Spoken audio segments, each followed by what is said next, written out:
Hello friends. So today we are going to discuss about one of the interfacing electronic circuit, and we see which is very essential for the next circuit, which is an amplifier circuit.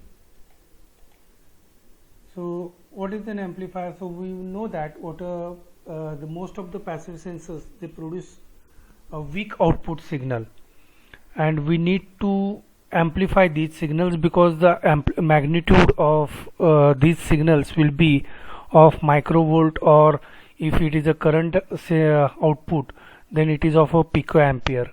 But the requirement of next processing unit, that is data acquisition system, may be of a few volts or maybe of some milliampere.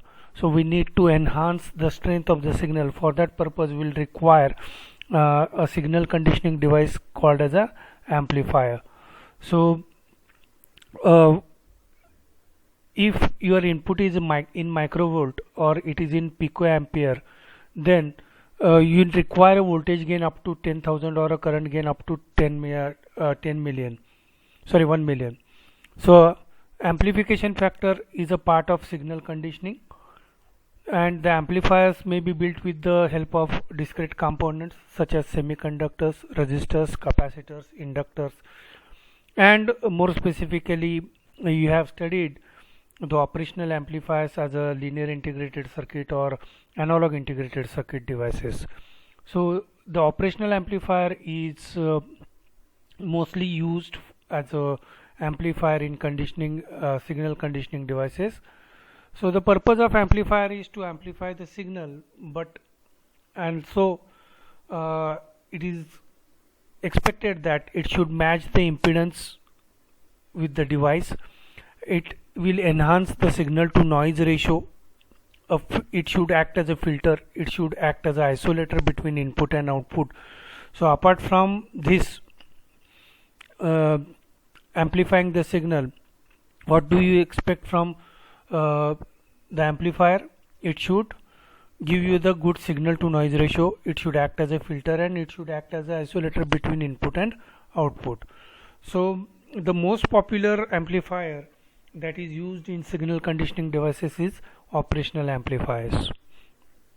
So we know that it is a basic building block, operational amplifier, or in a short form I'll simply call it as a op amp, or in the reference books you refer, that may call it as a op amp.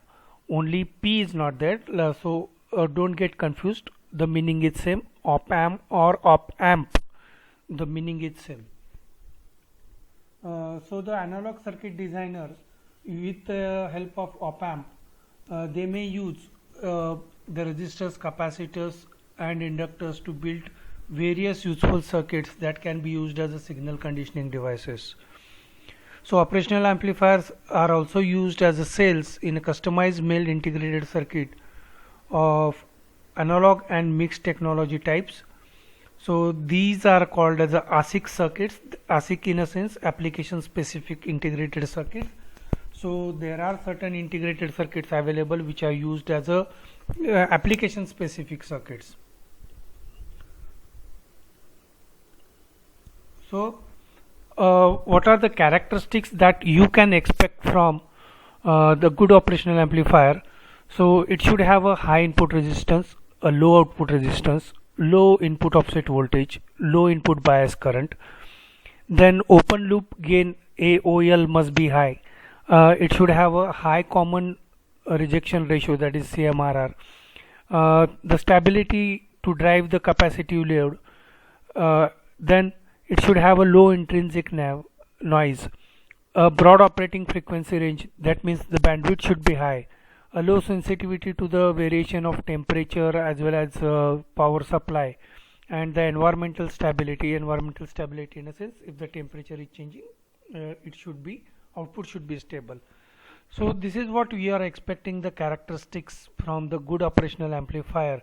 And if I consider the ideal characteristic, input resistance should be infinite, output resistance should be 0, input offset voltage should be 0, input bias current should be 0, AOL should be infinite, CMRR should be infinite, slew rate should be infinite, bandwidth should be infinite.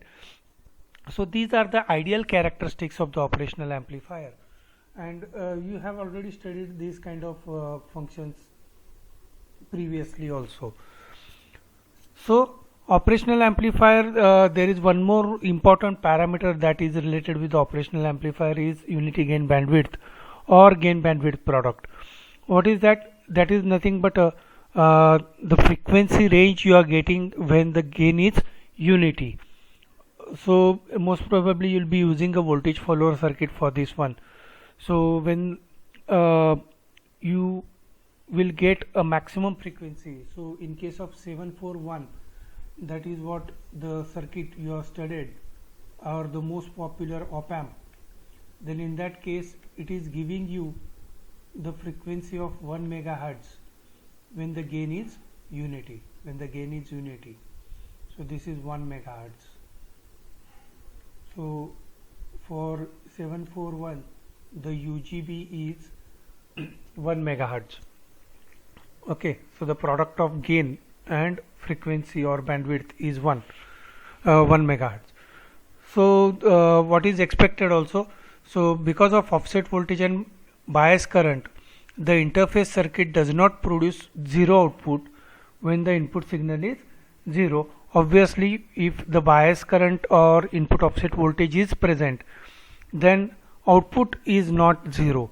So actually when we define in case of op-amp, to bring out the output to the 0 when no input is applied, so whatever may be the voltage you are applying it, either it may be positive or negative, to bring out that output to 0, to null, to output to null, that input voltage we generally recommend it as a offset voltage.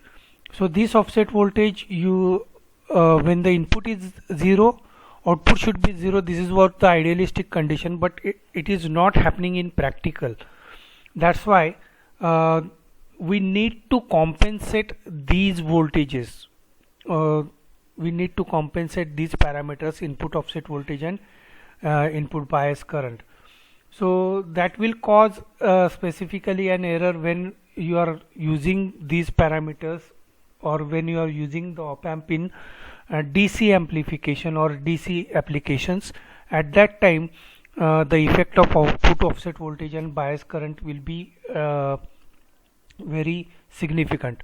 So for that purpose we need to compensate this with the help of compensating networks at the input side. So you will be using the resistor network, or if you consider the IC741, between pin number 1 and 5 you can connect a offset null resistor of 10k, and you can connect it to either of the power supply terminal and adjust that potentiometer to get the output 0. This is how you can get it. Then you can put ROM resistor, that is equivalent to the if you consider the feedback resistors R1 and R2, then parallel combination of R1 and R2 will be put in other leg of the inverting terminal or non-inverting terminal, depending on which kind of circuit you are using. So that ROM will try to compensate the offset caused because of bias. Then the most important circuit in operational amplifier, or most important concept, is voltage follower circuit. So voltage follower circuit, you know that it is a high input impedance circuit and low output resistance circuit with gain equal to unity. So when it is gain equal to unity and it provides you a very high current gain, so most probably this voltage follower circuit is generally utilized at an input as a buffer. So between the circuit and between the sensor and the load. So you know that this is what the circuit you have studied previously. So you can see that here the output is fed back without any resistance directly to the input. So this input which is at non-inverting terminal will appear as it is at the output, or output will follow the input because the gain is unity. That's why V out is equal to V in. That's why it is called as a voltage follower circuit. So most probably the current generating sensors, the input bias current of the voltage follower must be at least 100 times smaller than the sensor current. Okay, so the bias current should be 100 times smaller than the sensor current. This is what you have to take care. So whenever you are choosing a particular parameter, you have to go through the data sheets of the operational amplifier, and whatever may be the requirement of sensor current is there, that has to be matched with the requirement of operational amplifier, or operational amplifier should take care that its input bias current should be 100 times lesser than the current supplied by the sensor. So you should refer the data sheets for that one. Whenever you are designing any circuit, you should refer the data sheet. The input offset voltage must be either trimmable or smaller than the required least significant bit. So whenever you are expecting error, so that error should be less than, or it should be equivalent to LSB only. So if you are considering 8-bit data, that means only LSB bit should change 1 or 0, 0 or 1. There should not be any change in the other bits, otherwise the error will be more. So the temperature coefficient of the bias current and the offset voltage should not result in error more than 1 LSB. This is what the expectation from the amplifiers, that the temperature coefficient should not cause error more than 1 LSB, offset should not cause error more than 1 LSB, the input bias current should be less than 100 times less than the sensor current. These are the expectations from the amplifier. Then the next important amplifier which is used with the operational amplifier, because the operational amplifier has a beauty that it provides you a lot of characteristics that are expected from the general amplifier. That means input resistance should be high, output resistance should be low, CMRR should be high, bandwidth should be high. So differential amplifier, which is a basic building block of the operational amplifier, we can use this property to develop a instrumentation amplifier. So we can have a instrumentational amplifier. We can design the instrumentation amplifier using 1 op amp, 2 op amp as well as 3 op amp. But the most important, or the industry preferred operational amplifier, instrumentation amplifier is 3 op amp instrumentational amplifier. Okay, so what you are getting, the output is proportional to the difference between the two inputs, and the gain of the output is decided by the parameters or the components you have chosen. Okay, so this is what the circuit, you can see that you can calculate it. So here you might be applying V1, here you might be applying V2. So V1 minus V2 or V1 minus V2 you will be getting, and you can calculate this, the voltage at this point and at this point, the current flowing through this one is almost same. So the same current will flow here, the same current will flow here, because current going through this in this branch, because of high input resistance, it is very negligible as compared to this current. So considering the equation, if I call it as a VA and if I call it as a VB, so I will get the equation in terms of VA and VB, and similarly I'll get the output in terms of V1 and V2. So output will be equal to A into V in 1 minus V in 2. So if I consider this is as a V in 1 and this is as a V in 2, so output V0 is equal to A into V in minus V2. So this is how you will be getting. So you have to recall the fundamentals of instrumentation amplifier that you have studied it in your integrated circuit subject. So instrumentation amplifier, it provides a differential mode with high CMRR. The overall gain of instrumentation amplifier is given as A equal to, that is the overall gain, A equal to 1 plus 2 RA 2R upon RA divided into R3 upon R2. So if I keep R3 upon R2, my gain totally depends upon these parameters. So if I keep these two parameters equal, that means the third amplifier is having unity gain. The third amplifier is having unity gain. Then in that case, this factor becomes 1. This factor becomes 1, and the gain will be equal to 1 plus 2R upon RA.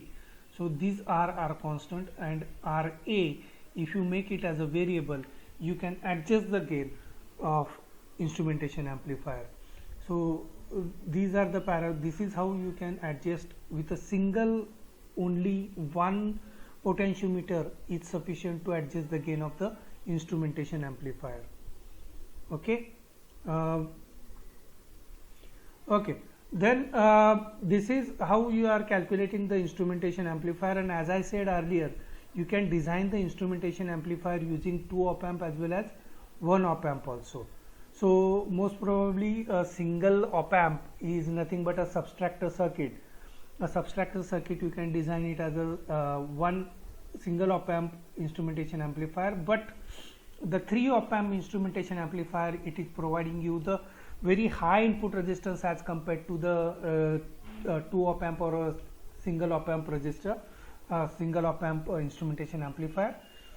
So the buffering is provided by the A1 and A2 in the previous circuit that we have seen, and A3 will be providing you the differential amplifier, and output you will be getting is much better and less noise susceptible to as compared to 2 op amp and single op amp. So single op amp in differential mode can be used as an instrumentation amplifier, as I told you earlier. Now the next amplifier is a charge amplifier.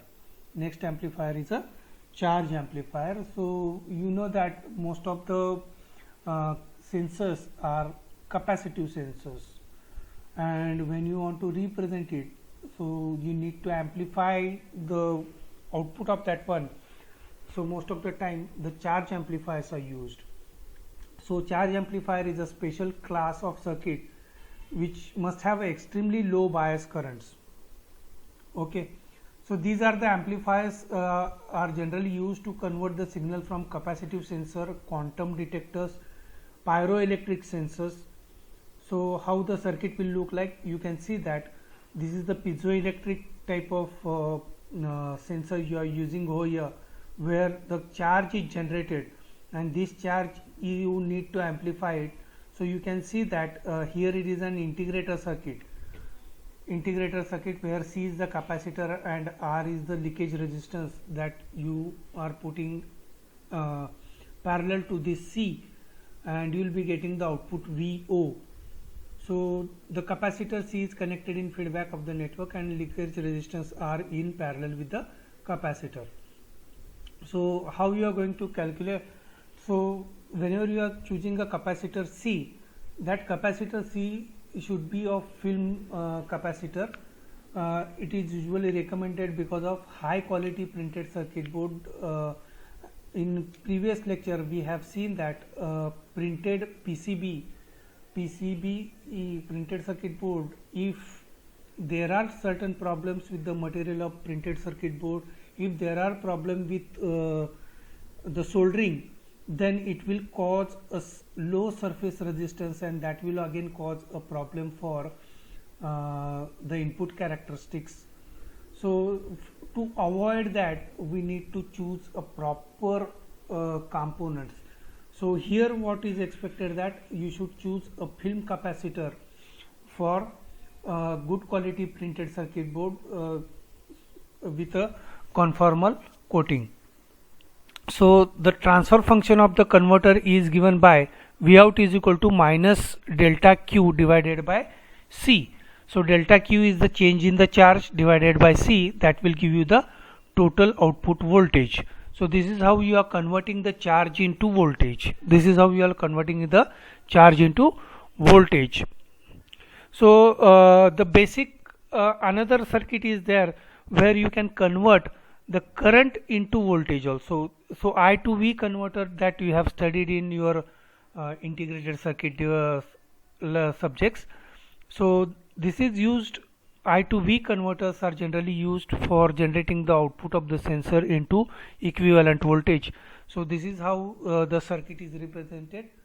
So the output of the sensor will be represented by this one as a current source, and it will be given. So I can convert it.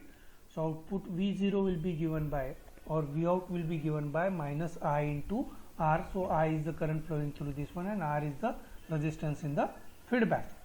Okay, so this is how you will be calculating the input resistance. So the problem with this one is that most of the time you require very high, if the leakage current is very high, leakage resistance is very high, then in that case it will create a problem. So to avoid that, non-inverting circuit is generally recommended with the sensor capacitance C and the converting resistance R1.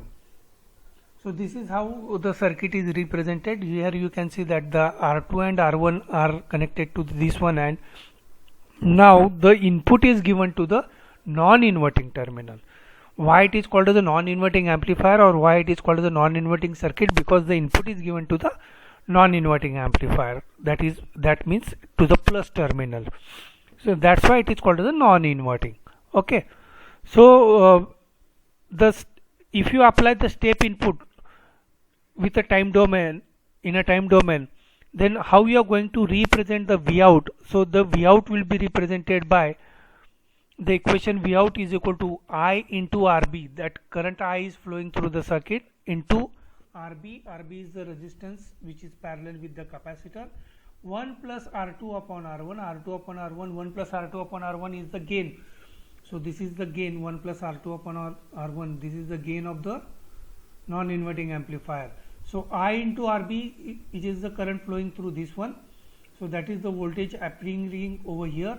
So that voltage into the gain of this one, into 1 minus e raised to minus t upon R into C. So this R is nothing but a leakage resistance, and C. So this is how the resistance you are expecting. So the value of RB should be very, very high. It should be in terms of GB, giga ohm. For the sensors, if you are using the sensors like piezoelectric or pyroelectric sensors, then the RB should be very, very high, or it should be in terms of giga ohm. And to manufacture giga ohm is one of the difficult tasks. So to overcome this will require a circuit called as a multiplier circuit. So this multiplier circuit is like this. So here what is done, a specific R3 resistor is added over here, and its voltage divider network is connected. Initially you can see the previous circuit was, this was connected over here, this was connected over here, this terminal was connected over here like this. Okay, it was connected over here, and R1 is now split up in the form of R1 and R3. And we know that when you use the operational amplifier in open loop, this V minus, the voltage at non-inverting terminal and voltage at inverting terminal is nearly equal to same, or V minus is nearly equal to V plus. Why? Because we know that VO upon A is equal to V1 minus V2. So V1 is that V plus and V2 is V minus. So A is very, very large and VO is in terms of few volts. So this becomes approximately equal to 0. This becomes approximately equal to 0. That's why V1 is nearly equal to V2. So I can say that the input voltage at non-inverting terminal is nearly equal to input voltage at inverting terminal. So V plus or V minus is nearly equal to, and that will be given by V minus is equal to R3 upon R1 plus R3, which is nearly equal to V plus into R3 upon R1 plus R3. Now current flowing IB is flowing through this RB, and that can be calculated by delta V. Delta V is nothing but the voltage difference between these two. So delta V is appearing over here with respect to ground, that's why I will call it as a delta V. So V plus minus V2. V2 is the voltage over here, that is the voltage appearing over here. So V plus is the voltage at this terminal. So this is the delta V appearing between these two terminals. So this is the delta V upon RB. So V2 minus V plus minus V2 divided by RB. So that you can get it. So you know the V2, what is the voltage V2, you simply replace it and you will find that now the equation depends upon, instead of previous equation you just go through it, V plus this voltage depends upon IB into RB into 1 plus R3 upon R1. So this R3 upon R1, that is the equation you will be getting. So R3 upon R1. So this is a multiplying factor. So even if you choose the value of RB, in previous case you need to choose the value of RB equal to 1 giga ohm or more than that. Now even if you choose this one RB equal to 10 mega ohm, then the multiplication factor up to 10, maximum limit up to 10, that will put the value up to 100 mega ohm, and that is more than sufficient to have a high resistance. So this circuit is called as a resistance multiplication circuit, and the resistance is multiplied by that RB is multiplied by factor 1 plus R3 upon R1. That's why the circuit is called as the resistance multiplier circuit. And resistance multiplication should be limited to the factor of 10, because there are input parameters like offset voltage, noise, then bias current, that will also get multiplied by 1 plus R3 upon R1 factor. So to keep it into control, so that factor should be kept into limit of 10. Okay. So this is how you will be getting the charge capacitor with a high input resistance to avoid the problems. And with that I will stop here for today's lecture. Thank you very much.